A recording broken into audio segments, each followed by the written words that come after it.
Tiempo de una charla muy especial. Las figuras del momento llegan a esta mesa de trabajo. Las personalidades del entretenimiento, de la sociedad, los personajes del Círculo Rojo. Tiempo de charlas y personalidades.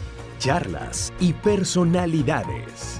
De la mano de uno de los periodistas más destacados de Querétaro, Juan Álvaro Zaragoza. Bienvenidos. Aquí comienza Charlas y Personalidades. ¿Qué tal? Qué bueno que están con nosotros nuevamente en este segmento de Charlas y Personalidades. En esta ocasión tengo el gusto, el honor de platicar con un buen amigo de hace muchos años, compañeros en esta estación de radio desde donde les estamos transmitiendo, Radio Universidad Autónoma de Querétaro 89.5 de FM, y en AM también seguimos, ¿no? No, ya no están cómodos, ok, no. 89.5 y en muchos programas ligados a la televisión universitaria.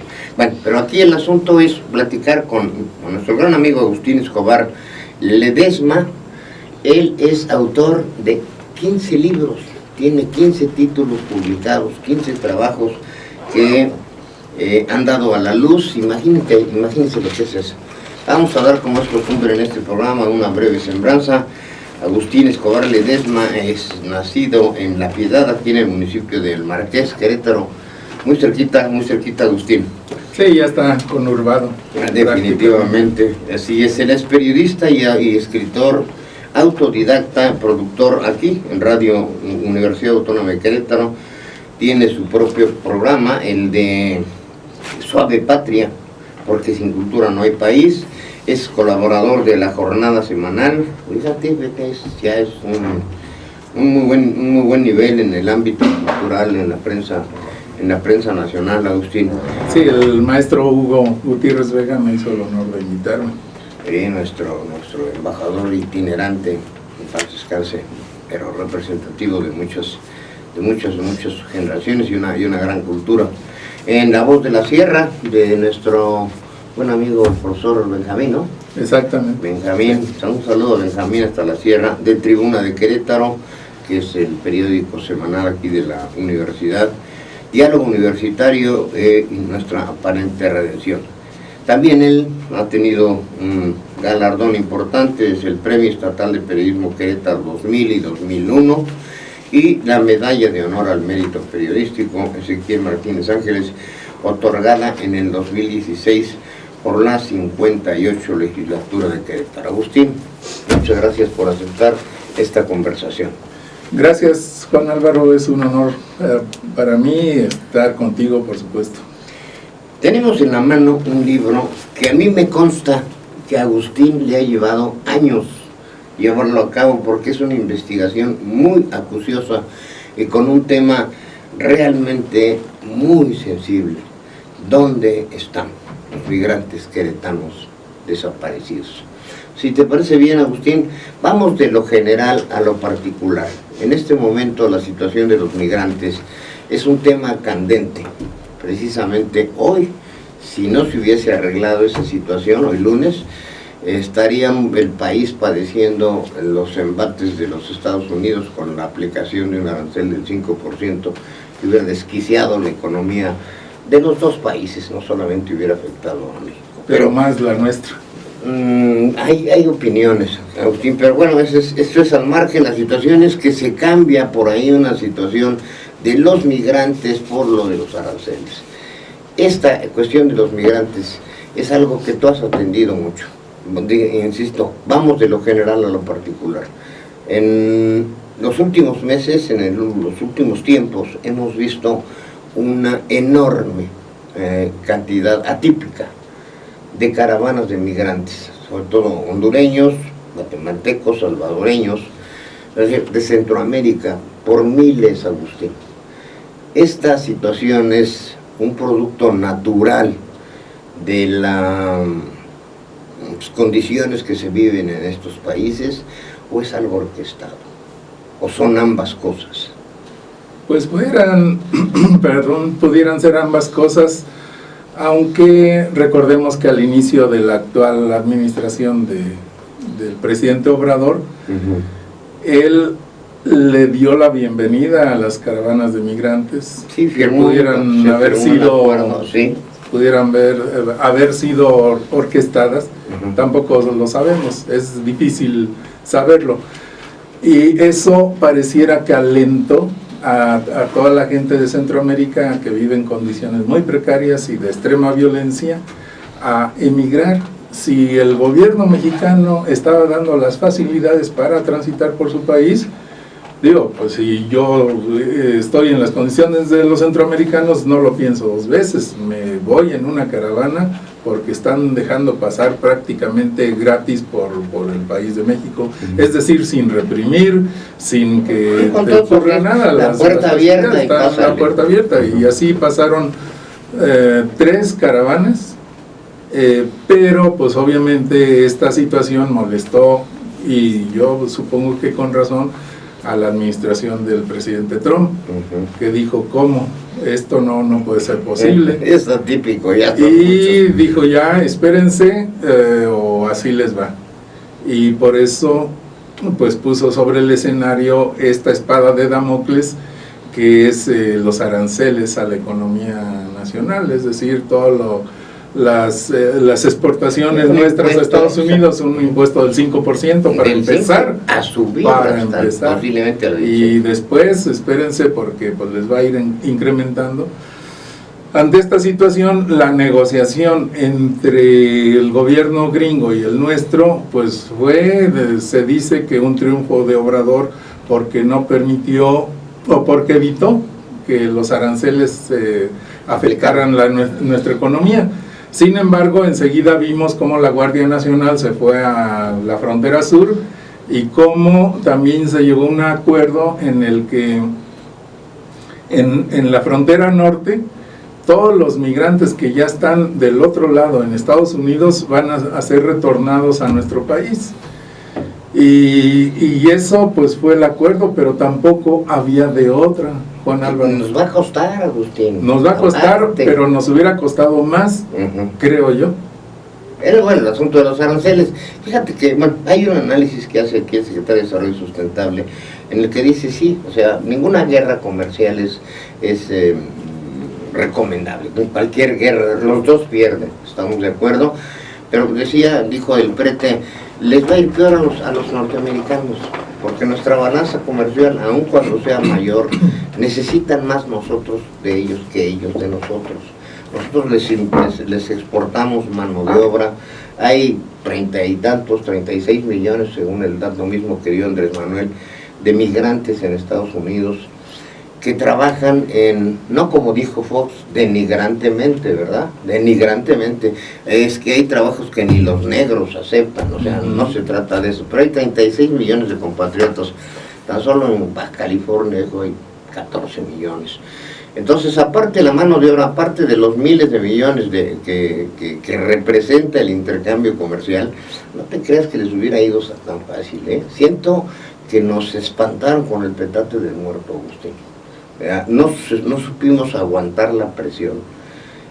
Sí hubiera sido una condición realmente difícil, desestabilizadora, si no aceptamos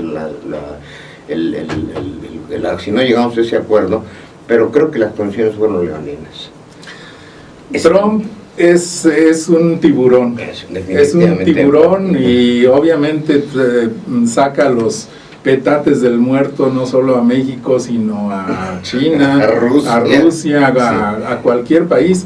Es obviamente un empresario que se ha dedicado a devastar, obviamente, a la clase trabajadora, empezando por sus empresas que él tiene, que incluso contrata a mano de obra indocumentada, o sea, curiosamente, y ahora está en contra de los indocumentados, algo que pareciera que no tiene razón ni tiene lógica. Sin embargo, él así es, y sí se dedica a asustar a todo aquel que lo quiera aceptar, pero tampoco el gobierno mexicano está en condiciones de arriesgar. Sí, de ponerse en una pelea tú por tú. Pues ¿cómo te pones? Deberíamos, pero sí, lamentablemente ¿pero cómo? no se hizo. Desde mi perspectiva no es posible. A ver, te enfrentas a un peso completo y contra un peso mosca. Un peso pluma. O un peso pluma, pues te dan una patada y te lanzan no solo fuera Sí, del ring, lamentablemente. te lanzan mucho más lejos.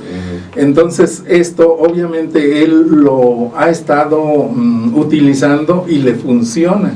Y está además, funcionando. Y además lo utilizó para su propia campaña. Bueno, ese es a final de factor. cuentas el factor que le importa, reelegirse. Aunque obviamente en Estados Unidos tiene muchos problemas porque pareciera que le van a hacer juicio político, el llamado impeachment. Sin embargo, pues eso tampoco lo sabemos si va a proceder o no. Mientras, pues a nosotros ya nos alcanzó a molar. Pero yo insisto, hubiera sido peor si nos imponen los aranceles. Y eso es más menor, porque nuestra economía pues depende, todos lo sabemos, depende de Estados Unidos. Todos los tratados están con Estados Unidos. Nuestro país no ha volteado a Sudamérica, con quien se pudiera, o con China, que ahí está la cuenca del Pacífico, China, Japón, Asia, en fin. Pero es que México siempre ha dependido, y esto es histórico, por no voltear al sur. Ese es uno yo creo que de los papeles que tiene nuestra economía, de vincularse a los procesos económicos más intensamente con el sur, para en el momento en que los gringos otra vez intenten someternos, ya no se les sería tan sencillo. Pero en fin, estas son las condiciones actuales. Sí, ahora hay otro punto importante dentro de este acuerdo que está como, digamos, en la letra chiquita. Se habla de un compromiso de invertir en esta zona del Istmo, en la parte sur del país, y en los estados fronterizos con nuestro país, crear una nueva zona económica, una nueva zona de desarrollo. ¿No es esto como un tercer país, Agustín? ¿No lo ves así? Este dato es también histórico. Ya ha habido otros momentos en que el Istmo de Tehuantepec ha buscado incluso abrir un canal. Los mismos gringos lo impulsaron en algún momento. Sin embargo, lo intenta revivir el gobierno de Obrador. Pues yo esperaría que funcione. Pero aquí hay una jugada de tres bandas, Agustín. Nicaragua ya aceptó un trato con los chinos para abrir ahí justamente otro nuevo pase entre los dos canales. Entonces yo creo que esta fue una jugada de triple o de cuatro bandas, dirían los que saben de este asunto del billar, porque bueno, pues Estados Unidos va a crear esta zona y seguramente con el tiempo vamos a ver qué pasa. Pero bueno, esa es especulación. Vamos a centrarnos, te agradezco mucho estos puntos de vista que son importantes, la cuestión del migrante en sí. Es decir, esto es un fenómeno mundial. Lo tiene Marruecos con España, lo vemos en todo el Oriente Medio, o sea, la gente huye de las guerras, del hambre, de la violencia. Es un fenómeno mundial. Pero aquí, en nuestro continente, en nuestro país, en nuestra vecindad, tanto al norte como al sur, ¿cómo observas este fenómeno? Hay historias humanas desgarradoras, por un lado, pero por el otro, este fenómeno, ¿cómo lo interpretas? ¿Qué lectura le das, Agustín? Tú que has estado estudiando tanto tiempo esta cuestión de los migrantes. Este es uno de los libros, acá vamos a hablar de él, pero danos tu punto de vista sobre esto, por favor. Bueno, primero resaltar que la Organización Mundial de la Migración define lo que es un migrante. Un migrante es aquel que se traslada de un lugar del punto A al punto B en busca de trabajo, de mejorar sus condiciones de vida, en fin. No necesariamente tienes que ir de un país a otro para ser considerado un migrante. Si tú sales de Querétaro a trabajar a Celaya, eres un migrante y viceversa. Si hay celayenses en Querétaro que vienen a trabajar, son migrantes. Si van y vienen cada 8 días o cada tercer día, se les considera migrantes circulares o pendulares, porque se mueven de este modo. Y los migrantes, la transmigración, pues es un fenómeno obviamente mundial, global, que mueve o que está moviendo miles y miles de personas que van de un país a otro. Millones de personas que van de un país a otro en busca de mejorar también sus condiciones de vida. Aquí el problema nuestro, por ejemplo, ha sido el abandono del campo mexicano, que esto ya es histórico, porque la migración está desde 1894 en nuestro país. Están registrados los primeros datos que tenemos históricos de la migración, ahí están documentados. Es aquel año donde se registran los primeros migrantes de Querétaro a Estados Unidos. Y a partir de ahí empiezan a salir miles y miles de migrantes que se incrementan durante el programa Bracero, de 1944 a 1962. Incluso se incrementó de tal modo que desde la presidencia hubo un momento en que dijeron, ¿saben qué? Les dieron órdenes a los estados emisores, hasta los estados de la frontera, para que no dejaran ya pasar a los migrantes, porque había el riesgo de que el campo mexicano se quedara sin campesinos, sin trabajadores, abandonado. Entonces fue un problema muy fuerte, y eso fue la migración controlada de nuestro país a Estados Unidos. Aquí ya no estamos hablando del fenómeno que es actual, que es el de Centroamérica a Estados Unidos, porque el fenómeno migratorio de Centroamérica a Estados Unidos empezó hace alrededor de 30 años. Es un fenómeno distinto al local. ¿Y por qué empezó el fenómeno centroamericano a Estados Unidos? Porque en aquellos años, hace alrededor de 30, en Centroamérica fueron aplicadas las políticas neoliberales. O sea, la gente de Centroamérica se empezó a quedar sin servicios de salud, sin trabajo, sin educación, entre otros factores. Y eso fue lo que empezó a generar la migración de Centroamérica a Estados Unidos. Cuando aquí en nuestro país esa migración ya existía con mucho tiempo antes. Y como dices, ¿no? Fue de alguna manera una demanda, porque vamos a explicarle un poquito a la gente joven sobre todo cómo se realiza este programa. Es decir, se les daba una autorización específica para que pudiesen ir a los Estados Unidos, trabajar la temporada ya de la pizca de algodón o lo que fuera. Estaban 3 meses. Exactamente, y se regresaban pues con una buena lana, sí. Pero entraban y salían legalmente. Exactamente, pero para entrar y salir legalmente, por ejemplo, Juan Álvaro, uno de los requisitos, el primero de estos requisitos para que los campesinos mexicanos, o no llamémosle campesinos, personas migrantes mexicanas pudieran entrar a Estados Unidos, ¿saben cuál era el primer requisito? Las manos. Es decir, los gringos le revisaban las manos a todos aquellos que querían enrolarse en el programa Bracero. Si les miraban a las manos y no tenían callos, van para atrás. Sí. Y ya si tenían callos, pues seguían el proceso. Sí. Exacto. Tú y yo tal vez no hubiéramos podido pasar, pero bueno, nuestros compatriotas campesinos, por supuesto que sí. Otro de los requisitos, y eso sí ya era atentar contra los derechos humanos, era que los desnudaban completamente para fumigarlos. Entonces, imagínense desnudarse enfrente de tu amigo, de tu papá, de tu primo, de tu tío. Es humillante, es humillante. Es obviamente una humillación que soportaron quienes se enrolaron en el programa Bracero, pero no había de otra. O sea, porque aquí en nuestro país pues tampoco había casi nada, y después en aquel tiempo había epidemia de piojos, de chinches, de... Sí, estaba muy descuidada todo ese aspecto.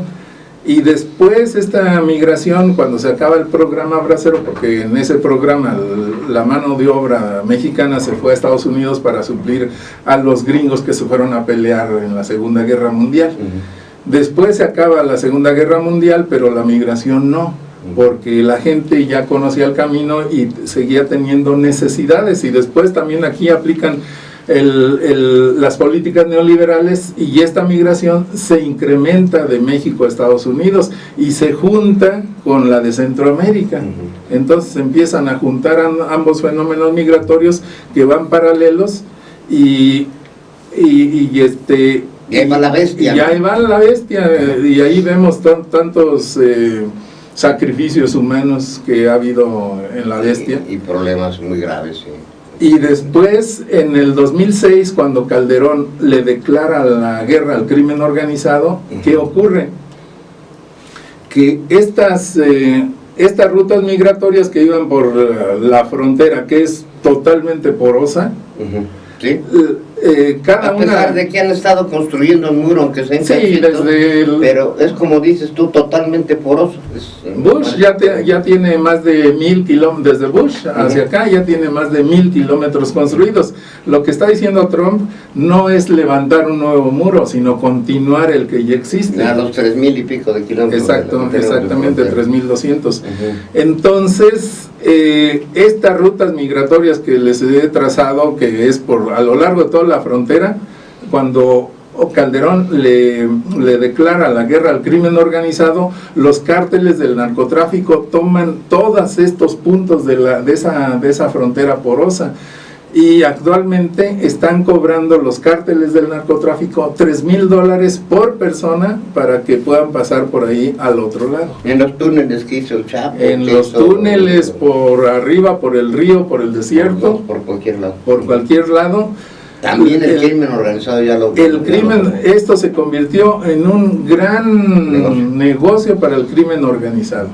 Y entre más muros construyan, al crimen organizado le va mejor, porque si ya actualmente cobra $3,000 por cruzar el muro, o para ver cómo le hacen con su tecnología, para ver si lo perforan o se van por abajo, en fin, el mexicano tiene mucha ingenio. Y ellos van a incrementar la cuota de los $3,000 actuales. Entonces para ellos les conviene mucho.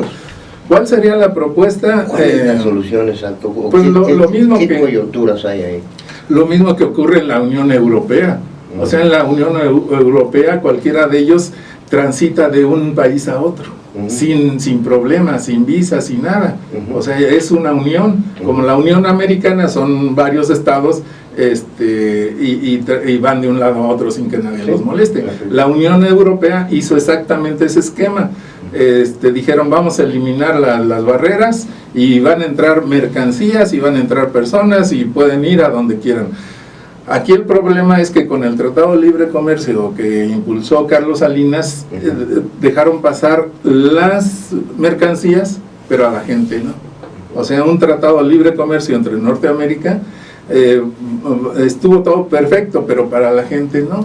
Ahí se debieron de haber abierto las fronteras para que evitar toda esta crisis humanitaria, todos estos miles de muertos que hay en la frontera cada año. Sí. Y son cantidades estratosféricas y espeluznantes, ¿no? Pero no lo hicieron. Y está difícil en estas condiciones que se lograra ese asunto, que sí es efectivamente el ideal.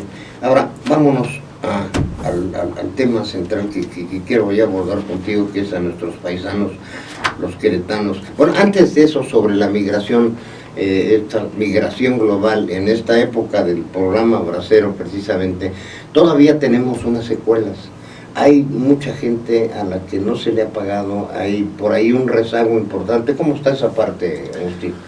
Sí, el gobierno de Vicente Fox impulsó el pago a los ancianos que fueron braceros en su juventud. Sin embargo, algunos sí lograron acreditar que trabajaron en algún lugar de Estados Unidos, porque conservaron su credencial o conservaron su contrato, o conservaron otro documento que acreditaba que trabajaron en Estados Unidos. Sin embargo, no pudieron acreditar. No tenían un documento, no tenían nada que dijera que estuvieron en Estados Unidos, y ante la falta de ese documento no pudieron darles lo que les correspondía porque eso ni siquiera era algo que estuvieran solicitando como una graciosa concesión. No, les descontaban de su sueldo un porcentaje para el ahorro. Era su dinero. Sí, era su dinero y eran dólares. Y al cabo de tantos años, esos dólares obviamente pues tuvieron su rendimiento. Y luego pues el gobierno federal, una parte del gobierno federal se los quedó. ¿Y dónde quedó la bolita? Actualmente no se sabe. No sabemos, también no sabemos. Cosas graves. Ahora que están los programas anticorrupción, a ver si es cierto. Eso es uno de los temas. Bien, ahora sí, vámonos a este asunto. Tu investigación te ha llevado años, Agustín, años. 3 años de trabajo de campo y otro tanto de sistematizar la información, porque es una información muy especializada, sí, con fichas técnicas de cada persona desaparecida. Ahí están 632 casos de personas migrantes desaparecidas. De Querétaro. Sí, de Querétaro. Del estado sí, de Querétaro, o sea, obviamente de sus municipios. Además, esta investigación es única en el país, que se pudiera replicar en todas las entidades, en las 31 entidades que tenemos, que faltan. Pues sería importantísimo saber cuántas personas migrantes desaparecidas tiene exactamente en todo nuestro país. Y además el poco caso que se le ha hecho, como lo mencionas aquí en la página 75, aquí obviamente tuve que chutarme el libro, está muy bueno, te felicito. Gracias. Dice en la página 75, el total de los 632 personas migrantes desaparecidas tienen un común: que ninguna autoridad local, estatal o federal ha iniciado una búsqueda sistematizada para dar con su paradero, cuando de acuerdo con las leyes mexicanas el Estado debe garantizar la integridad de los ciudadanos. Si a los desaparecidos ninguna autoridad los busca, a los familiares de los desaparecidos tampoco nadie vela por su salud física y emocional, salvo algunos meses en 2011, en que los familiares de los migrantes de las 2 desapariciones masivas fueron atendidos por un grupo de psicólogos de la entonces Comisión Estatal de Derechos Humanos de Querétaro.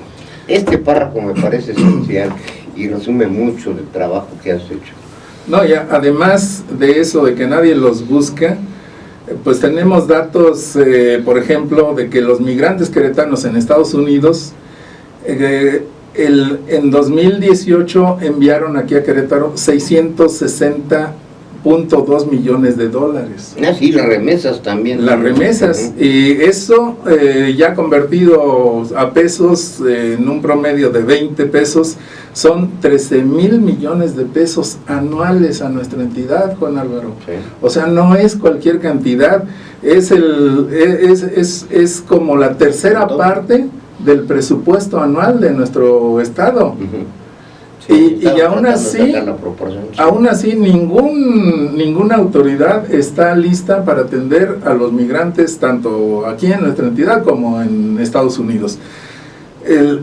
Hubo 2 iniciativas de ley que impulsaron tanto en el gobierno de Calzada, fue aprobada en pleno, al igual que en el gobierno actual de Domínguez, que también fue aprobada en pleno por la anterior legislatura, y ambas iniciativas las vetó el gobernador en turno. ¿Qué contienen estas iniciativas? Pues pareciera que como no es gente que no pertenece a las élites, pues se les abandona, se les deja a su suerte, porque recordemos que en el 15 de mayo de 2010 fue secuestrado el jefe Diego. Y seguramente quienes nos ven y nos escuchan recordarán que se movieron perros policías, el ejército, camiones, helicópteros. El Estado se movilizó de principio a fin. Y para el Estado mexicano, no el Estado queretano, el Estado mexicano y el queretano. Sí. Para buscar una sola persona, Juan Álvaro. Y aquí estamos hablando de 632 casos Y en aquel mismo 2010 desaparecieron 2 autobuses aquí en Querétaro de la Sierra Gorda. Uno llevaba 32 personas y el otro 48. Sí. El primero desapareció, ahí está, sí. El primero desapareció el 17 de marzo de 2010 y el segundo el 5 de abril también del mismo año. ¿Y quién los buscó? Nadie. Estas iniciativas están, la que comentas del trienio anterior, vamos a decirles, está congelada. En este momento, si mal no recuerdo, Hugo Cabrera es el presidente de la Comisión del Migrante. Es una gente que vemos muy seguido por la sierra. Tú fuiste a la sierra a documentar todo esto, o sea, fuiste acá al municipio, hablaste con sus parientes, etcétera. O sea, has tratado de cuando menos documentarlo y seguir un cierto rastro. Este diputado Hugo Cabrera, que va muy seguido a la sierra, ¿no podría retomar o no se le podría sugerir retomar esa situación en el municipio? Si mal no recuerdo, un regidor, Juan Carlos Briz, también está en la comisión del migrante, pero del municipio. Pues, ¿han hecho algo? O sea, ¿cómo están las cosas? Ellos... Hugo Cabrera está impulsando otra vez esta iniciativa de ley de qué bueno, digo, aparte que quiera ser gobernador o senador o lo que sea, pues sí, el asunto es que pertenece al PRI, y si fuera un diputado panista tal vez pudiera decirse que ahora sí va en serio, pero a los panistas, desde mi perspectiva, no tienen interés en el tema. Tampoco, entonces. No tienen interés, entonces están como dándole vuelta a la noria sin llegar a ningún lugar. Pero bueno, pues tampoco uno le puede decir a los diputados de la Comisión de Atención al Migrante, pues que mejor se dediquen a otra cosa. Deberíamos hacerlo. Porque su iniciativa no va a prosperar. Son representantes populares, finalmente. Ahí yo me dirijo a la audiencia para generar este concepto en el que tú estás totalmente de acuerdo conmigo. Hemos tomado una actitud distinta. El ciudadano es el mandante, el funcionario es el mandatario. Recuerdo yo muchísimo, porque cubrí casi completa la campaña, el tono, la inflexión y la afirmación de Pancho Domínguez cuando estaba en campaña: contrátenme, le decía a los empresarios, contrátenme, les decía a los comerciantes, contrátenme, les decía en todas las reuniones. Ya estás contratado, es contratado de nosotros, el gobernador, su equipo, que son empleados de él, los representantes populares están ahí porque nosotros decidimos y votamos por ellos. Y lamentablemente cuando llegan al poder, pareciera que les vamos a tocar la puerta para pedirles un favor. No, pero ni reciben para empezar. Como si fuéramos mendigos que les va a pedir pan, una cosa de esas. Entonces, ya no te abren la puerta. En esta cita, lamentablemente yo creo que son cosas que tienen que cambiar en este asunto tan delicado, tan humano, y tan sensible, pues. Yo creo que tú, que has estado investigando esto, los medios que tenemos que ver, debemos de empujar esta situación. Los derechos humanos, la comisión, ya no es comisión, la Defensoría de los Derechos Humanos, también yo creo que tiene su parte para hacerlo, ¿no? Y estas comisiones del Congreso, de los municipios, o no sé si en todos los municipios haya una comisión de migrantes, debe haberla, supongo. Sí. Entonces, hacer una fuerza y empezar a revisar las leyes que ya existen y hacer una propuesta, que en este caso, tú como especialista, ¿qué propones, Agustín? Pues de entrada que el gobernador aprobara la iniciativa de ley. No tiene que ser Congreso, que le dé el... Y esto tiene que ver también con estos datos que ya mencionaba de las remesas, que son millonarias. Mínimo se les tiene que retornar algo a todo este esfuerzo que hacen. Y también tiene que ver esta iniciativa de ley que fuera aprobada aquí en el Congreso y que el gobernador Domínguez ya no la vetara. Eso serviría de mucho para crear por lo menos un instituto de atención al migrante. Como ya existe... Hay una casa, ¿no? No solo es oficina de atención al migrante, pero está muy limitada. Para darte un dato, en Guanajuato existe no el instituto, sino la Secretaría de Atención al Migrante. En Michoacán existe la Secretaría de Atención al Migrante. En Hidalgo, el Instituto de Atención al Migrante. En el Estado de México, el Instituto de Atención al Migrante. En San Luis Potosí también existe la Secretaría de Atención al Migrante. O sea, solo Querétaro tiene a este sector social totalmente abandonado, relegado. Yo no entiendo por qué tanto los gobernantes priistas como panistas ahora no le ponen atención. O sea, yo no entiendo, o sea, me cuesta trabajo entender esta parte. Pareciera algo que ya comenté, que tiene que ver con la clase, con algo, el segmento social. El segmento social, sí, donde dices, no, muy humilde. Sí, para no darle vueltas. Algo clasista, perdón. Sí. Expulsión de gente. Hablaste, por ejemplo, el caso de Guanajuato, Michoacán, etcétera. Tienen secretarías, institutos, oficinas. ¿En qué rango estamos se nos va a acabar el tiempo, pero vamos a tratar de abordarlo, me dice producción. ¿En qué rango estamos a nivel estatal, a nivel nacional y en el estado? ¿Qué municipio configura más esta expulsión, esta salida de migrantes? Pues a nivel nacional es variable, pero ahorita debemos de estar en el lugar 10, en el 10º lugar, y también es importante, sí, es importante, y también, por ejemplo, tenemos que el municipio que expulsa mayor cantidad de migrantes es el de Querétaro, justamente. ¿Querétaro? Yo pensé que era Jalpan o Milpan. No, por la densidad. Es por la densidad poblacional. Tenemos muchísima gente en este municipio, por lo mismo hay mayor cantidad de migrantes, incluso de migrantes desaparecidos. No son de la sierra, no son de los municipios serranos, es también del municipio de Querétaro. Es el que tiene 72 casos de personas desaparecidas. Luego le sigue el de Cadereyta, y luego el de Tolimán. Los de la sierra pareciera que son los que tienen mayor cantidad de personas que se van a Estados Unidos, pero no, lo que pasa es que allá no solo hay también niveles medios de expulsión de migrantes, sino que la economía serrana, por ejemplo, está dolarizada. Sí, totalmente. Allá vas y te sorprendes de los precios que te dan en cualquier tienda, incluso en el hotel. La caravana de inmigrantes sale más de Jalpa, y es una situación también, un fenómeno importante. Agustín, lamentablemente el tiempo se nos terminó. Te comprometo, porque nos quedan muchos temas pendientes, a que continuemos analizando esta situación y a ver hacia qué rutas nos lleva esta conversación, porque yo también quiero que tú has platicado con los familiares, tú has estado con ellos, etcétera. Entonces, esa parte yo también quisiera que la abordáramos en una segunda ocasión, si me lo permites.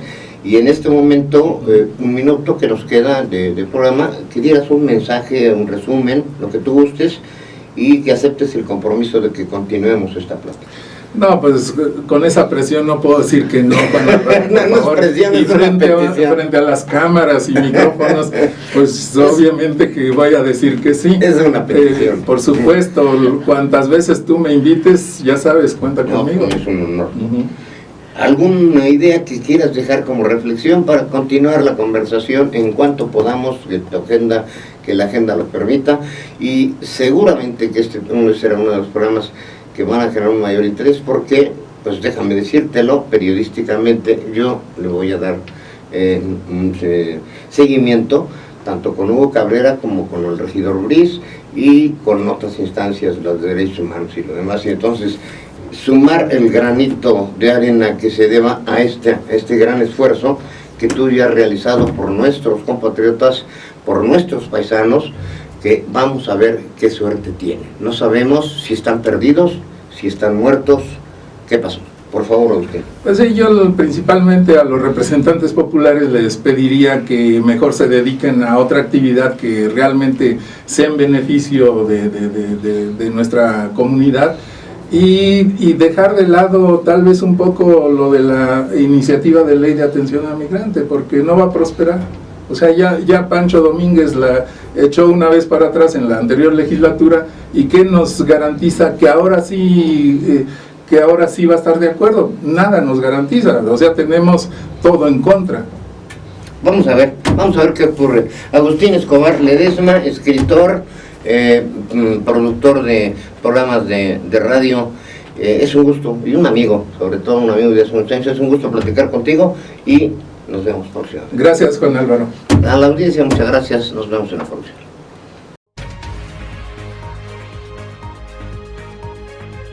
Hasta aquí la charla especial.